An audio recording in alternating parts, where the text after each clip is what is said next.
Hi all. Exercise 1.2ல first sum பார்ப்போம். சரியா?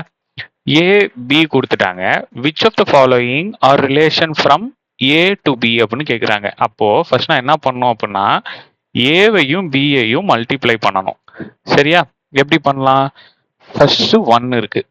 1,3 1,3 அடுத்தது 1,0 அடுத்தது 1,-1 அடுத்தது 1,7 அடுத்தது என்ன இருக்கு? 2 இருக்கு. 2,3 2,0 2,-1 2,7 அடுத்தது 3,3 3,0 3,-1 3,7 அடுத்தது 7,3 7,0 7,-1 7,7 ஸோ இப்போ இதுதான் இதுதான் அவங்களோட ரிலேஷன்ஷிப் ஏக்கும் பிக்கும். ஓகேவா? இப்போ அவங்க என்ன கேட்குறாங்க? R1 கொஸ்டின் நம்பர் 1 பாருங்க. R1 is equal to 2,1 7,1. இப்போ அவங்க என்ன கேக்குறாங்க? Which of the following are relation from A to B. ஆமாவா? இப்போ இவங்க ரெண்டு பேரும் ஏபி ரிலேஷன்ஷிப்ல இருக்காங்களான்னு பாருங்க. 2,1 இல்ல, 7,1 இல்ல. ஸோ 2,1 இல்ல, 7,1 இல்ல. ஸோ இவங்க ரிலேஷன்ஷிப்லயே இல்ல, ஏ டு பி ரிலேஷன்ஷிப்லயே இவங்க இல்ல. So it is not a relation அப்படின்னு எழுதியிருக்கேன். அடுத்தது செகண்ட் இதுல என்ன இருக்கு? R2 -1,1.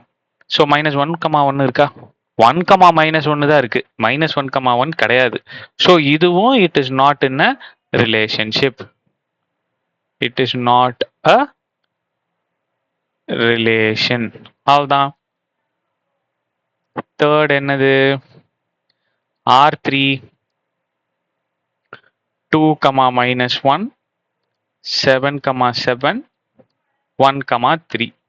ஸோ இவங்க இருக்காங்களா ரிலேஷன்ல? 2,-1 இருக்காங்க, 7,7 இருக்காங்க, 1,3 இருக்காங்க. ஸோ இவங்க 3 பேரும் ரிலேஷன்ல இருக்காங்க. So it is a relation. It is relation. ரைட்டா? அடுத்தது fourth. R4 is equal to 7,-1 0,3 3,3 0,7. So 7,-1 இருக்காங்க, 0,3 இல்லை, 0,3 இல்லை. ஓகே. ஸோ அப்போ கம்ப்ளீட்டாவே இது it is not a relation தான். ஒன்னு இல்லைனாலும் it is not a relation தான். It is not a relation. Okay. First relation drive பண்ணிருங்க. டிரைவ் பண்ணிட்டு அதுக்கப்புறம் செக் பண்ணுங்க. ஓகேவா? அவ்வளவுதான். தேங்க்யூ. செகண்ட் சம் பார்ப்போம்.